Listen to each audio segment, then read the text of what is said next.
Didn't realize who was sitting in the locker room. I had to go through the locker room to get to the restroom. And there was One Man Gang, Tommy Rogers, Sabu. I mean, all the old heads sitting in there laughing at me.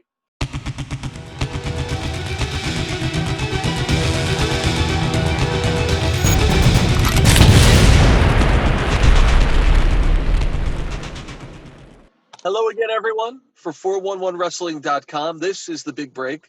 I'm Jerry Strauss, and this is going to be a good one, folks, because we have with us this week someone who not only dominated the game during her time in it, but she has absolutely changed it, I believe, for the better for years and years to come. We've got Jazz here. Jazz, how are you? I'm great. How about you? I'm doing good. I'm doing well. Yeah.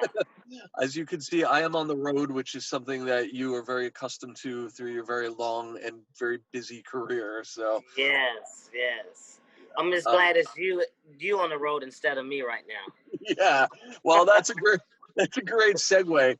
Let's just talk about it right from the get-go. The announcement came out just this week, just a few days ago. You came out on Chris Van Vliet's show and told the world that you are now officially retiring from professional wrestling, which is one of those things that seems surreal. Nobody ever thought it would happen. How are you feeling a few days after the announcement? Feeling actually overwhelmed. You know, I most definitely didn't expect all the outpouring, amount of love that was shown, but it's a great feeling. I feel, it's time. I feel Jazz have, did all she could do right now. It's nothing left for me to do. Kind of a revelation for you at this point to get all this feedback and to realize something that I think a lot of people have known all along, which is just how influential you were to the people that you've been in the ring with, people that you've been around over the years through the business. Is that something that you've been aware of, or is it kind of a little bit, yes, a little bit, because I've always been one to, no matter who I'm in the ring with, a veteran or somebody that's, just up and coming, just starting out, it's all about the match, and trying to elevate the next person, elevate my opponent. So I've always shown love to every girl I've ever been in the ring with. So, and I guess, and I'm receiving it back. I noticed in particular, she's with WWE now. Mercedes Martinez had a really long, really thoughtful social media post about her feelings about you. I've been on Mercedes, man, since she was like this little quiet girl sitting in the corner, not saying a word. If you don't walk by her and say hello, you'll forget she's even in the room. She's the mama hen in the locker room, She's an awesome girl. I love her to death. Yeah, I've been knowing her for a long time. Because the match I had with Heatwave 99, Jason Knight, that was actually her trainer. So we all were always pretty tight. I stayed at Jason and Sherry's house buku time. So, it's always love. Looking back at your career, I think you've even back in the 90s, you've always kind of stood out as being the term you were a wrestler first, even when you were among divas, et cetera, et cetera. And I think that there's very few, but always a select few women in wrestling who kind of carry that tradition on. I think Mercedes is one of those who, it's about the in-ring, it's about the wrestling first. Is that a source of pride for you that you've been able to? Yes, to me, yes, because that's what I'm in the business of. I'm in the business of professional wrestling. So that's what I chose to do and stick to. I thrive to be a professional wrestler, and plus I always try to be different. I never try to go in there and do anything I see other people doing. Yeah. I always try to just be original, do my own shit. I never try to copycat anybody. That's just been my whole thing throughout my whole career. It served you well, and it really leads well into what we're here to talk about, which is looking back at sort of the origins of your career and taking it to the level where we all got to first know you. Of course, your success in WWE is on the books. 2-time champion, multiple WrestleMania appearances in that championship picture. But let's go back before that, because I think maybe slightly more hardcore wrestling fans first got to know you very, very well when you showed up, as you said, in ECW. And that was something that we kind of forget when we keep looking back, as we do year after year, at the Yeah. history of ECW. Yeah. We got to forget that there were no women in the ring in ECW at all. I mean, that was just kind of a thing. They had decided that part of their brand image is we don't have women's wrestling, and that's just the way it was. And Yeah. then suddenly you came along. So I want to get to that, but let's just get a little bit of background before that even. When did you first discover pro wrestling? I know you grew up in Louisiana. How big of part of your life was pro wrestling before that time? Yeah, a great deal of my childhood was professional wrestling. I was not born in Louisiana. I moved there to train. I'm actually from Memphis, Tennessee. So I Oh. grew up watching Saturday morning USWA wrestling every weekend. You know, we had the Monday night wrestling at the Mid-South Coliseum there. That was where they did their big shows. And Saturday mornings were their TV tapings, little small studios. So I grew up watching wrestling. I mean, my entire childhood life. But yeah, I was approached by one of my homeboys back home because he was trying to jump into business, you know. And I've always been into sports, pretty athletic. Just I was just gifted. Thank God. He approached me with this, and I told him no because I wasn't going to get on TV and look like a fool. And why I said that, I don't know. I don't know why I thought that I was just going to be on TV. But, you know, when you don't know, you don't know. Right. You know, Sure. yeah, yeah. Long story short, I end up hooking up with some people, and they traveled to Louisiana, where I was told Junkyard Dog had a school out there. So I went out. That's when I went back home, told my dad, Dad, I'm moving to Louisiana to learn how to wrestle. I don't think he wasn't too happy about it, but you know, I was an adult at the time, so he really couldn't say too much. Yeah. Anyway, so yeah, I went there, trained on the Junkyard Dog for a little while. Rugged Rod Price came along, and he told me that well, actually, I was focusing on being a manager, a valet. That's what I thought I was going to be, because I was working with Rodney at the time, and I was just his valet. And Rod approached me and said, if you want to make money or make it in this business, you're going to have to wrestle. So I was like, all right, let's do it. A couple of months into training, he had signed with ECW. And he kept telling us, you know, what was going on with ECW and, you know, blah, blah, blah. I guess like maybe 4 or 5 months later, he told us that they were having tryouts. They were going to be doing a loop in Louisiana, and they were going to have tryouts, and Rodney and I ought to go, you know, over there and show them what we got. And basically that's what I did. You know, went over there, had a match with Jason Knight for my tryout match. It was kind of intimidating as hell because the entire roster circled around the ring to watch our match. Were you the only woman at the tryout? No, you know, Francine was there, Dawn Marie was there, I believe Chastity was there. But they were already part of the roster. Yeah. But I was And the in a only non- one. I was the only woman there actually to do a tryout. Yeah, so I did my match, nervous as hell. Yeah. Rodney tells a story that, you know, a couple of guys walked up to him and was like, hey, bro, that's your lady? He was like, yeah. They was like, man, you need to get her out of that ring. He was like, no, she'll be okay. Went out there, did the damn thing, got the 1, 2, 3, ran my ass out the ring, went to the nearest restroom and pooped my guts out. Oh, God. Yeah. Didn't realize who was sitting in the locker room. I had to go through the locker room to get to the restroom. And there was One Man Gang, Tommy Rogers, Sabu. I mean, all the old heads sitting in there laughing at me. And meanwhile, Rodney comes in there and tells me to clean my face up because Paulie was looking for me. Once I, you know, freshened my breath up a little bit, I went out there and got with Paul, and Paul was just like, man, where the hell you come from? And that's basically it. And he told me they reached out to me probably like a month later because Chastity was on her way out with Sandman to go to WCW. So they brought me in to take her out. But believe it or not, there was only 6 to 8 months of me having complete training.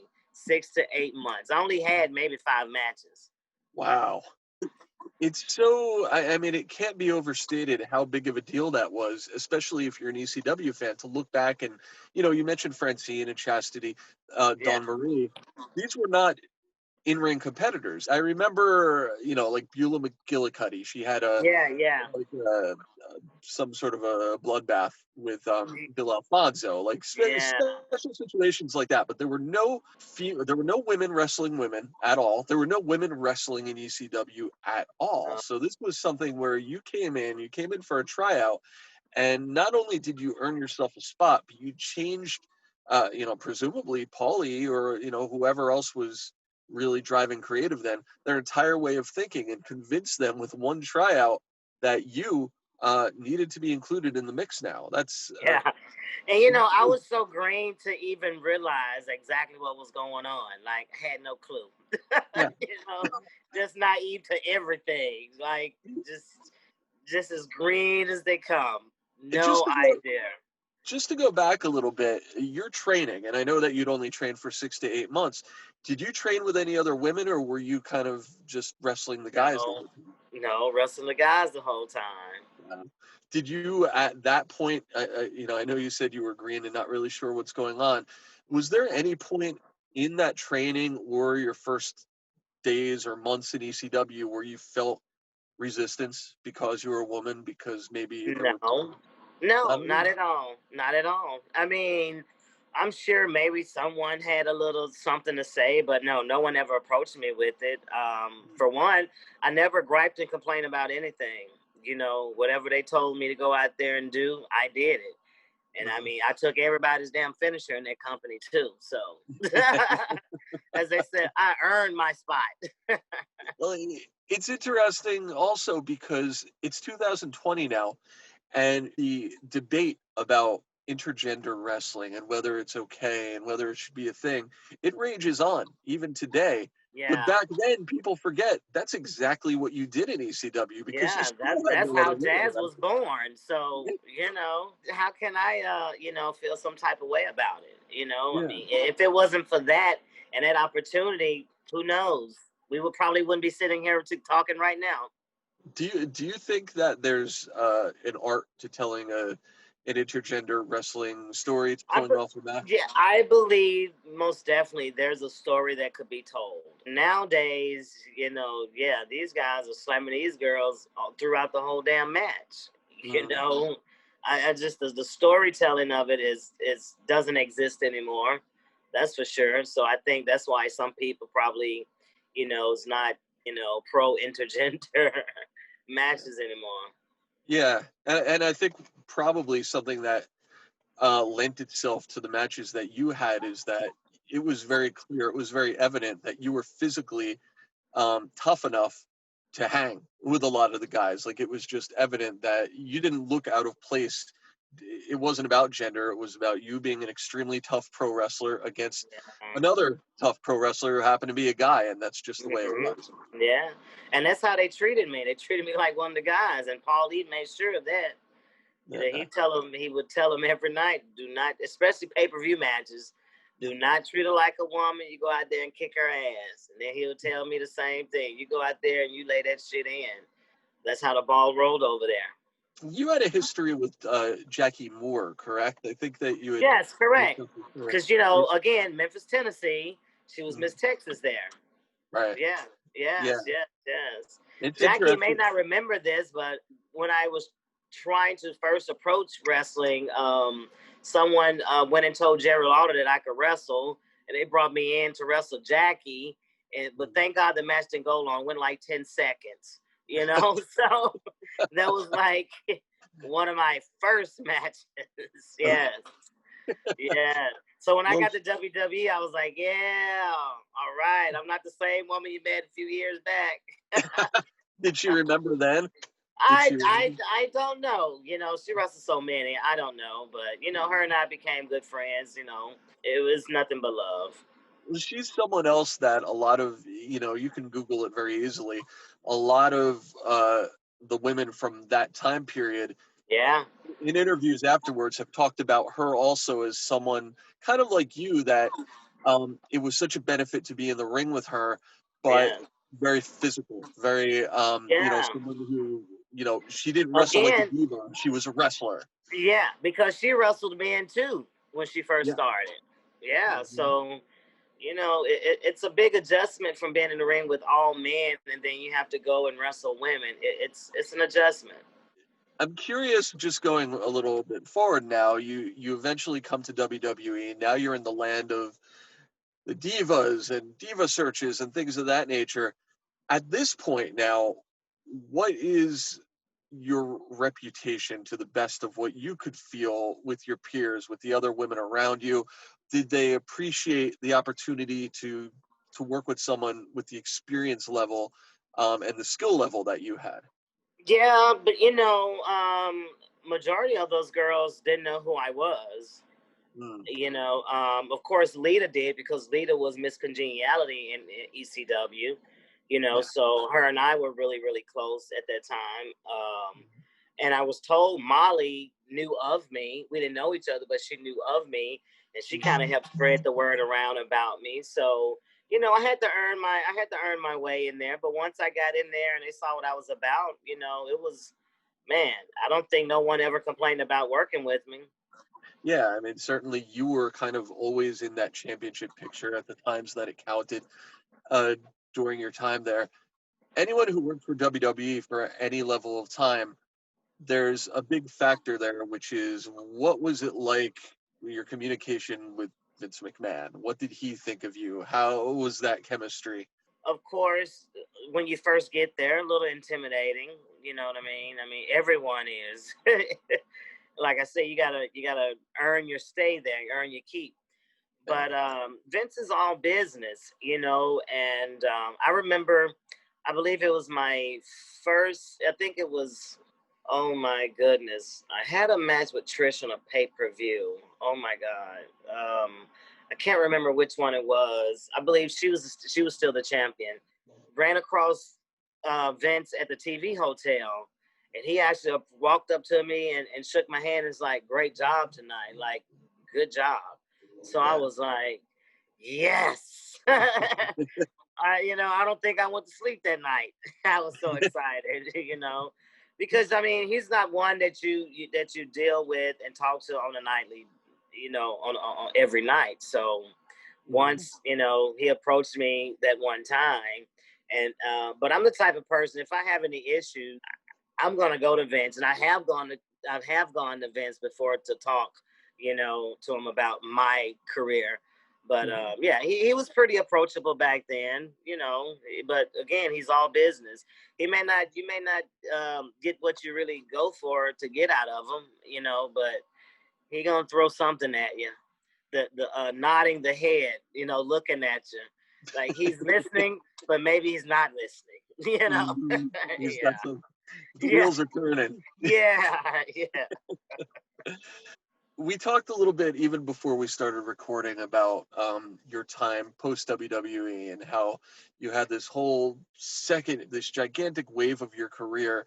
You and I had encountered each other in a company called NWA Cyberspace, and this is a point where I have to believe you had to feel good about being out there and the people embracing you as the fans and also the wrestling world and having Yeah. the opportunity to go out and have the kinds of matches that you were capable of without necessarily Yeah. the TV time Being limitations. dictated so much. Right. Yeah. Yes. What was that something that you enjoyed at the time, being able to make that leap and have that freedom? Yes. Believe it or not, NWA Cyberspace was like one of the first companies on the indies that Rodney and I worked with after WWE. Mm, So it was a big adjustment. yeah. Like you go from that and then you come down and like the caliber of talent was a little bit different. Their psychology was a little bit different because we were so Mm, used to having TV style matches, and it's different. TV style matches and indie matches are totally different. But once absolutely. once I got the hang of it, man, it was fun. Had the best time of my life. Like the indies is where it's at. That's where Yeah. the fun and the love is at. You know what I mean? Like I love it. Mhm. And you know, for those who don't remember, this is a long time ago. I'm freaking old, but so this is going back to probably around 2005, 2006 ish, I would say. Yeah. Something like NWA that. started. Yeah. Yeah, so this was a company that I was part of the broadcast team, and this was back in New Jersey. And I just want to tell this story to you real quick, because we both talked before about the head of the company was a gentleman named Billy Firehawk. You can Google him, and I'm sure you'll still find a lot about him. Yeah. He was a bigger than life guy in every single way, Yeah. um, and unfortunately gone way too soon. Um, but I'll never forget this because I remember your first match with the company. And I remember it like it was yesterday. I remember being at the broadcast table and we're getting ready for your match. And Billy comes over to sit down at the table with us, which he did often because he liked to join us on commentary. Yeah. He had a big voice and he liked to use it. Before we were on microphone, he leaned over to us and he said, you know, and this is as you were coming down to the ring, he said, can you believe that someone the caliber of Jazz is now a part of this company? Look how far we've come. And he said that with such emotion. I'll never forget it. Like all the years of working with him, that was really to him like a pinnacle, like a big break for him and his company. That's the kind of respect I think that you carried with you for your career and that so many people had for you. And that's why you were so embraced by the whole wrestling community once you Oh, became a thank free you. agent. Thank you. Yeah. Yes. So it was so cool to be able to see you kind of be all you can be, so to speak, in a different way, up, Yes. up close and personal. And then, of course, you end up with the NWA and you become the one of the longest reigning women's champions of all time. What was it like then? You know, the NWA, of course, has had its ups and downs and it's meant different things at different times and in different years. Being NWA champion, what did that mean to you? I mean, it was just like being the champion for any other company to me, honestly. But I know NWA is, you know, it meant a little bit more, you know. Like I said, you follow in the footsteps of the Moolahs and the Harley Race and the Ric Flairs, you know, and now to have my name, you know, next to theirs, it's like, hey, what else could you ask for, right? I've done Mania, I've been the WWE Women's Champion. Now NWA is like, that's it. Yeah, you run the That's it. gamut. And I've always, you know, no matter where I am or what I'm doing, if I'm with any company, I always strive to be my best, you know, and I try to go out there and make every match very memorable, you know, and just try to give the people, you know, give them what they come for. I'm so glad we could talk to you this week because, you know, obviously a bittersweet thing that you're walking away from the ring for now, as the wrestling world always says. I'm sure you've been told that a million times over the last few years. Yeah. Yeah, Yeah. right. Like, so Yeah. then you make your return and then you Yeah. return. Well, we'll have you back on when that happens. So Yeah. Yes, exactly. I mean, for now, I think it's really cool to be able to look back on this amazing career. As you've said, you've done it all. You've influenced them all. You know, it's been just really cool to watch your career from the beginning to the end. And it's great to hear the story of kind of how it all started for you, what put you on Yeah. the map, getting to ECW. If there was one match that you would want people to watch from your ECW days, what was Oh the my big God. highlight for you? I mean, I know majority of the fans would say Heat Wave '99, but you know, I had great matches with Simon Diamond. You know, I had a blast with him. Oh my God, Steve Corino was great. I mean, it's just fun memories. I don't know. I actually tagged with Nova. Shit, I don't know. I can't just pick one. I don't know because Just a good time. they all were great. You know, learning experience. You know, just great memories. And you know, thankfully, um, and we're not getting paid by them, but of course that part of your career, and of course your whole WWE career, easily accessible on the WWE network. So people are going to be Yeah. watching you for years and years and decades to come. Yeah. Uh, Thank you so much for telling at least that first chapter of your story here. We just want to congratulate you for everything Thank you've you. done for everything you've done so far. Put it that way. Okay. I'll take it. I'll take it. We look forward to seeing what's coming next. Yes, Rodney and I we actually have our training school here in San Antonio. We're the Okay. Dog Pound Wrestling Dojo here in San Antonio. So if anyone interested in wrestling, even if you're on the East Coast, you're moving to the South, come to San Antonio, Texas, baby. Join the pound. So you're not going anywhere when it comes to the world of pro wrestling. No. I'm constantly giving back. Yeah. You know, the industry has been so good to me. You know, it's like I have to give back. Excellent. That's great news to hear. And thanks so much again for being on the show. Your Thank stories you, amazing. Jerry. All right. All right.